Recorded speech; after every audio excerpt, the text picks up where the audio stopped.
Karena saya meyakini kesuksesan seorang laki-laki berangkat dari doa seorang istri. Itu artinya apa? Semakin banyak istri, semakin banyak yang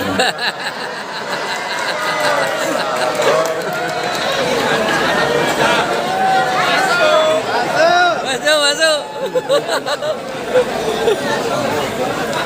Sesuai perintah amanat yang saya terima dari Haji Muhammad Baryadi, sponsorship saya malam hari ini diminta untuk memberikan sepatah dua kalimat tausiah sebelum berdoa.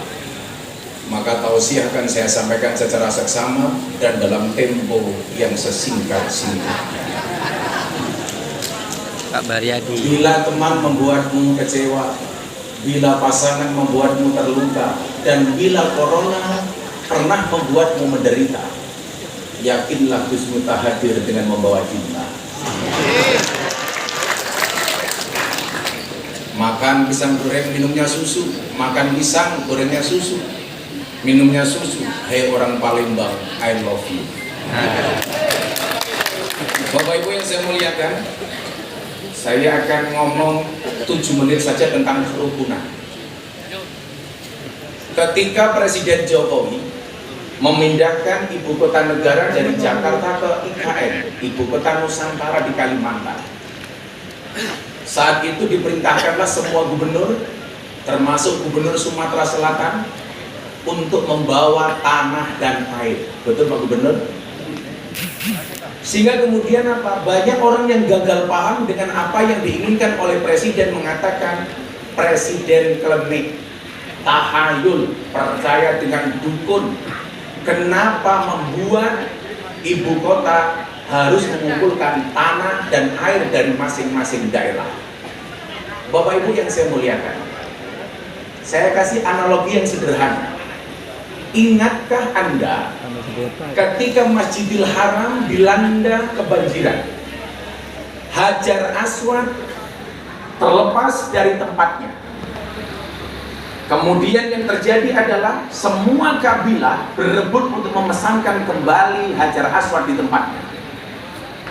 Sampai saat itu kemungkinan terjadi perang saudara. Konsensus yang disepakati adalah para pemimpin kabilah mempunyai konsensus, siapapun yang masuk masjid pertama kali, dia yang berhak untuk memasangkan Hajar Aswad di tempatnya. Bapak Ibu ingat siapa yang masuk Masjidil Haram pertama kali? Muhammad ketika masih muda. Ketika Muhammad diberikan kesempatan untuk memasangkan kembali Hajar Aswad di tempatnya, apa yang beliau lakukan? Beliau minta kain panjang, kemudian Hajar Aswad ditaruh di tengah kain. Seluruh kabilah diminta untuk memegang ujung kain oleh Nabi Muhammad. Dibawa mendekat ke Hajar Ka'bah, kemudian apa? Setelah dekat baru Nabi Muhammad memasangkan kembali Hajar Aswad di tempatnya. Pertanyaan saya adalah, apa value yang ingin dikirim oleh Nabi Muhammad? Semangat persatuan dengan menghargai masing-masing kabilah. Pertanyaan saya adalah, mungkin nggak kita berpikir ketika Presiden Jokowi minta tanah dan air dari masing-masing daerah, karena Presiden Jokowi menghargai kearifan lokal, sense of belonging, sehingga apa? Semua daerah memiliki rasa yang sama terhadap ibu kota negara baru. Fakta pertama. Fakta kedua, kalau Bapak Ibu pernah ke Jawa Tengah, di Masjid Demak ada masjid besar namanya Masjid Demak. Anda tahu itu proyeknya siapa?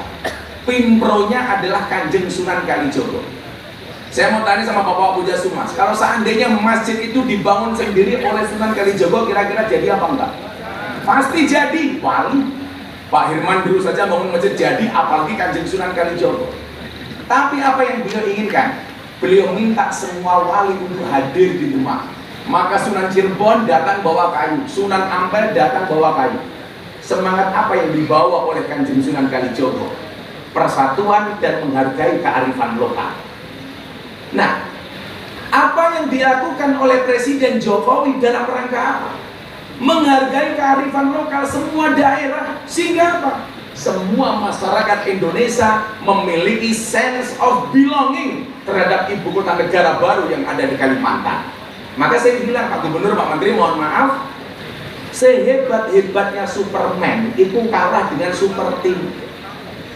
Superman itu goblok, badannya besar, bajunya es. Lebih goblok lagi pakai celana dalam di luar. Dan yang paling goblok siapa? Yang nonton. Tahu orang goblok kenapa ditonton?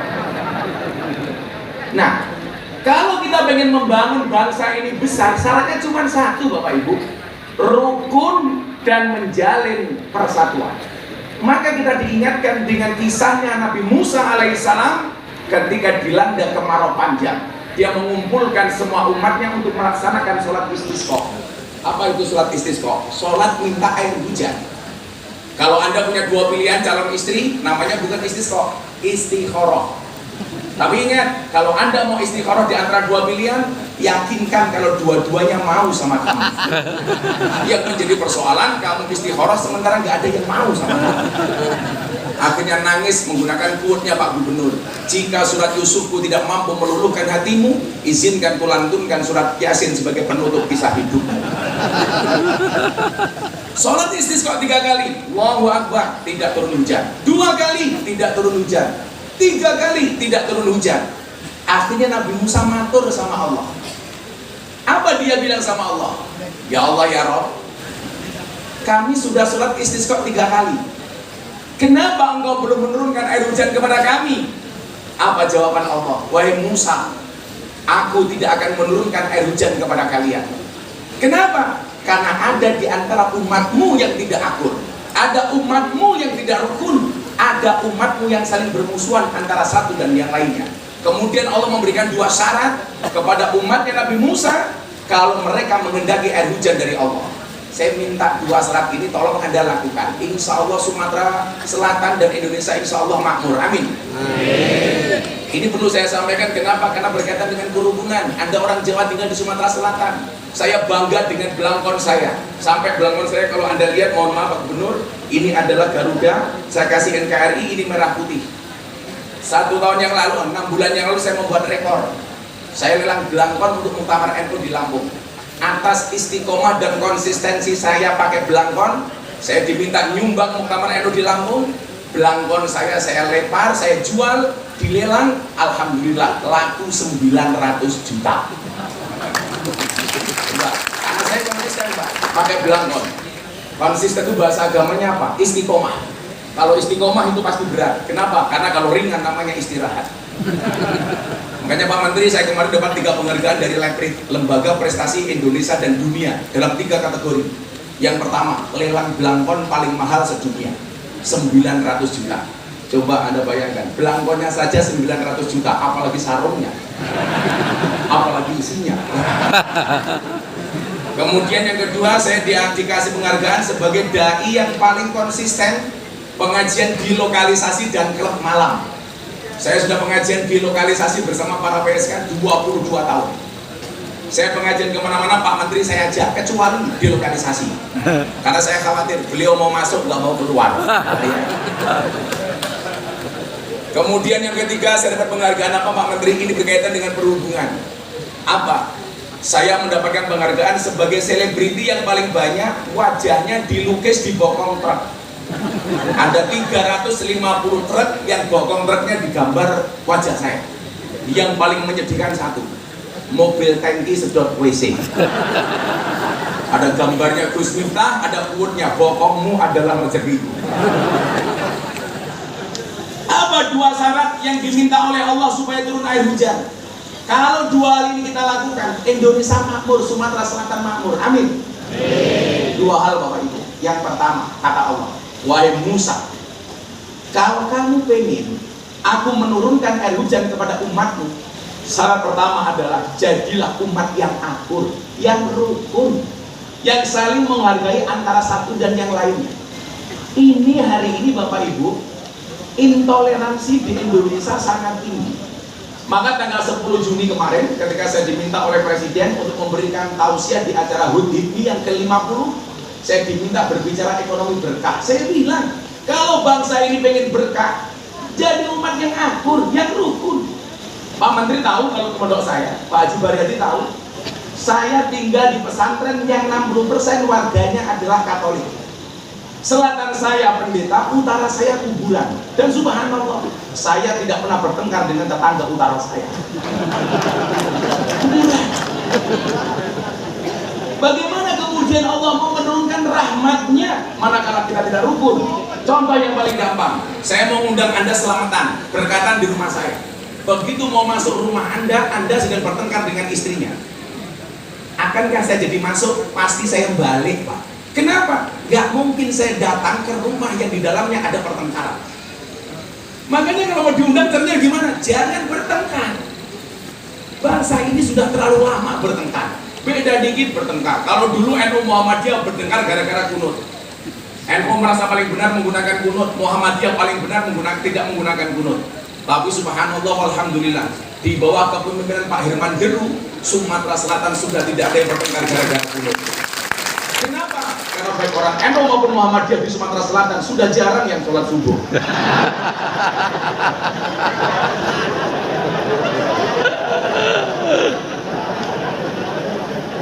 Pak Gubernur, saya ini orang NU. Zaman kuliah saya tinggal di masjidnya Muhammadiyah. Karena saya nggak kuat ngekos, saya tinggal di masjid Muhammadiyah sebagai James Bond, jaga masjid dan kebun. 4 tahun setengah. Alhamdulillah, kata orang Arab, maafin istilah. Kata orang Inggris, never mind. Kata orang Palembang, no problem, gak ada masalah. Masalahnya hanya satu, Pak Gubernur, Pak Menteri. Gara-gara saya tinggal di masjidnya Muhammadiyah, saya kurus. Berat badan saya hanya 40 kilo. Kenapa saya ke Muhammadiyah kurus? Karena Muhammadiyah belas gak pernah ada selamatan. Begitu saya pindah ke lingkungan orang NU, subhanallah, saya langsung gemuk. Berat badan saya langsung 100 kilo. Kenapa saya ikut orang NU gemuk? Karena orang NU dikit-dikit makan. Yasinan makan, tahlilan makan, sholawatan makan, manakiban makan, pengajian makan. Tetangganya sakit minta didoakan, makan. Yang sakit mati, makan lagi. Maka tolong yuk Sumatera Selatan, apapun suku Anda yang pertama. Makanya kita diingatkan oleh Allah Al-Hujurat ayat 13. Manusia diciptakan untuk apa? Lita'arofu, untuk saling mengenal. Saling mengenal itu, mohon maaf, saya tidak hanya kenal dengan Pak Gubernur namanya, tapi juga budayanya, adat istiadatnya, kebiasaannya. Sehingga apa? Ketika saya memahami produk knowledge sebuah budaya, sebuah daerah, saya tidak akan menyinggungnya. Makanya kalau Pak Menteri ingat, dulu ada orang bilang begini, kenapa ibu kota pindah ke Kalimantan, tempat buahan setan, jin, demit, iblis? Yang tersinggung siapa? Kawan-kawan kita di Kalimantan. Maka ketika saya ditanya sama wartawan, Gus Miftah, apa pendapat Anda ibu kota pindah ke Kalimantan? Saya jawab, nggak masalah ibu kota pindah ke Kalimantan, asalkan kamu tidak kembali ke Kalimantan. Yang kedua, terakhir, karena kasih 7 menit, mau panjang mau pendek saya nggak ada masalah, toh jatahnya sama. Sama-sama tidak jelas. Kata Pak Haji Badadi, awas. Ini Pak Haji Badadi, Pak Gubernur kayak orang tua saya. Karena saya kenal dengan beliau sejak tahun 2004. Sejak beliau masih ganteng. Kalau dulu beliau kenal saya masih milenial, sekarang wajahnya sudah kolonial, Pak. Yang kedua, syaratnya apa? Kalau kita pengen dapatkan berkah dari Allah, Allah memerintahkan kepada Musa, Musa, cari waliku, wali Allah, kekasihku namanya Barak. Kamu minta doa dari dia. Nabi Musa bertanya, aku nabi, kenapa harus mencari walimu? Apa jawaban Allah? Musa, kenapa kamu harus minta doa kepada waliku namanya Barak? Innahu yudhikuni fil yaumi salasa marrat. Karena yang namanya Barak itu, Musa, mampu membuat aku tersenyum minimal sehari 3 kali. Jadi mohon maaf Bapak Ibu, ternyata Allah itu bisa diajak guyon. Makanya mohon maaf, hari ini kita kalau ngaji ya biasa-biasa saja. Jangan terlalu sepanang, Allah saja bisa diajak guyon. Makanya perintah Presiden Jokowi ketika Rapimnas TNI Polri, beliau mengatakan apa? Wahai para anggota TNI Polri, tolong awasi WA grup para istri. Jangan sampai mengundang ustadz radikalis yang tidak mencintai bangsa ini. Saya ketemu dengan Mas Pratik, saya bilang, perintah Presiden bagus Mas Pratik. Awasi WA grup para istri supaya tidak terpapar paham radikalisme. Pertanyaannya adalah emangnya berani suami ngawasi HP-nya istri? Yang ada sebaliknya, istri yang ngawasi HP-nya suami. Betul Bapak-bapak? Pak Gubernur mungkin kalau di kantor galak sama anak buah, di rumah ketemu istrinya, tahu sendiri Pak. Pak Dirjen Hubungan Darat bintang 2, istrinya di rumah bintang 4 Pak. Maka mari kita suasanakan bangsa Indonesia ini dengan yang asik-asik saja. Bahwa bangsa ini bangsa yang besar, penuh dengan keberagaman, penuh dengan perbedaan. Tetapi kita dipersatukan dengan satu ideologi yang sama, namanya Pancasila. Berbeda-beda tetapi tetap satu jua. Maka Bapak Ibu, kalau sampai ada ustadz yang mengatakan hormat merah putih haram, tidak mengakui Pancasila sebagai ideologi negara, bahkan ada yang bilang membayar pajak itu hukumnya haram, tentunya ini bertentangan dengan karakteristik bangsa Indonesia. Makanya kalau doa Mas, kadang-kadang sama Allah boleh kok. Ada yang jomblo di sini, santai saja Mas. Ya Allah, bila dia jodohku jadikan dia istriku ya Allah. Namun bila dia bukan jodohku, boleh dicek lagi ya Allah. Nah, saya kemarin mau bayar tanah, saya belum punya uang, saya berdoa, ya Allah, uang itu memang tidak dibawa mati ya Allah. Tetapi kalau nggak ada uang, serasa mau mati ya Allah. Akhirnya Bapak Ibu, sudah saya tahu, sudah selesai, nggak usah ngatur-ngatur kamu ya. Serang kamu kopi cerewet kamu ya. Santai aja Mas, sudah selesai. Hidupmu itu kayak batik, apa kakean pola. Kita berdoa bersama-sama kepada Allah Subhanahu Wa Taala.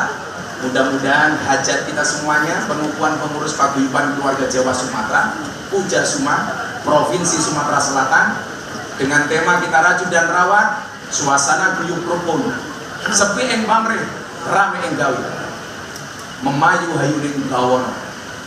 Ini kalau ada orang Jawa pasti beribut, apa bedanya bawono dengan buwono? Tapi saya tidak membahas itu. Yang beragama Islam, mari berdoa bersama saya. Yang beragama non-Islam, silakan berdoa menurut agama dan kepercayaan masing-masing.